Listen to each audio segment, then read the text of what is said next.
UCLA, number 9 UCLA, undefeated UCLA, at number 10 Oregon, who is undefeated in Pac-12 play. Geoff, do you expect your Ducks to upset the UCLA Bruins? Like, you won this game, 9 out of the last 10 years? I mean, we're favored by 6.5, so I don't know how much of an upset. Well, according to the rankings, right? According to the rankings. So a couple of things here. Two teams are very similar, right? Veteran quarterbacks that are very efficient, that throw for a lot of yards per attempt and great rushing attacks, right? Oregon and UCLA run the ball very well. They protect their quarterback. Defensively, they can be prone to give up some big plays, but generally speaking, they rush the passer decently well. UCLA is better than Oregon. Oregon secondary is probably a little bit better than the Bruins. They've had some couple close calls, right? South Alabama, Washington State. But the one thing I find interesting about Oregon, to talk about Oregon guys, is I know they played Georgia. I get it. I'm fine with that game. It happened. I'm fine with playing that game.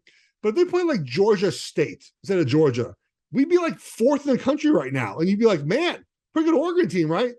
Scoring 50 points a game, giving about 22 points a game, like playing some good football. And instead it's like, well, I only lost to Georgia 7 weeks ago. I think Oregon's pretty good. Like, that's kind of my point, is that they're playing good football. And if you look at their defensive numbers, especially, look at when they took the starters out.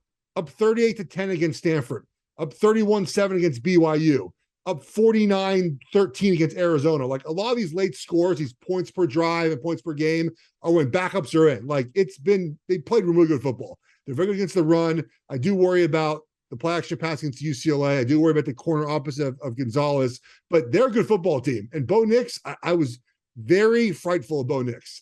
And he still has had some moments. Washington State, one bad pass. Georgia, a couple bad passes. But otherwise, he's been really, really good. I'm curious to see I thought our staff got out-coached against Georgia. Georgia kind of everything opposite than what Dan Lanning expected. They have a week to prepare, an extra week against Chip Kelly, who's coaching some fine football. So it's a really good job there at UCLA this year. Do we overthink the prep this week?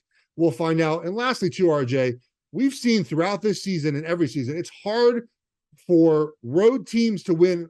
It's hard, right? Look at last weekend. TCU came back, Utah came back, and Tennessee won with a knuckle puck there at the end. The Bruins have played 5 of their 6 games at home, and the one road game was at Colorado. It's gonna be a little different atmosphere Saturday in Eugene. So how do we handle the road game at Oregon? So I think Oregon wins this game. It's close. I think I would take UCLA to cover the 6.5, but I think Oregon's better and they're going to win. I don't think they're going to win. I think UCLA is going to win this game, and I think they're going to win it by a touchdown. Dorian Thompson-Robinson is a better quarterback than Bo Nix. Full stop.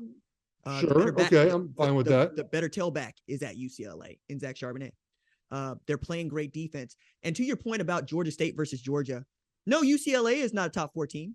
They survived a win against South Alabama, and people want to act as if that game did not happen because, frankly, nobody watched it because it was at the Rose Bowl where apparently Bruins fans just don't show up for anything. I watched the game. South Alabama should have beat them. That was a coaching decision. Exactly, but they are undefeated.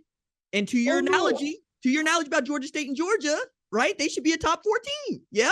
I don't. Well, they started much lower ranked. I mean, I think they're really good. Like, I think that, if they win this game, they have a definite spot in it. You have a quality loss. And you know how the college football playoff selection committee. I don't know if anyone thinks it's a quality loss. I think they just think we got our asses kicked. That's more me digging at the college football playoff selection committee that wants to act like, well, that was a good team that beat them down, but this other team is undefeated. Point there being that also the big picture for me, UCLA needs to win this game for the Pac-12 to have an opportunity to get a college football playoff team without having to worry. If UCLA is undefeated as a Pac-12 champion, they're getting into the playoff. Oregon, being a one-loss Pac-12 champion, might not get in. So if you're a Pac-12 fan, you want UCLA to win this. If you're an Oregon fan, obviously you want Oregon to win this. And frankly, you don't want to get embarrassed by UCLA in Eugene. I think there's a lot of pressure on Oregon.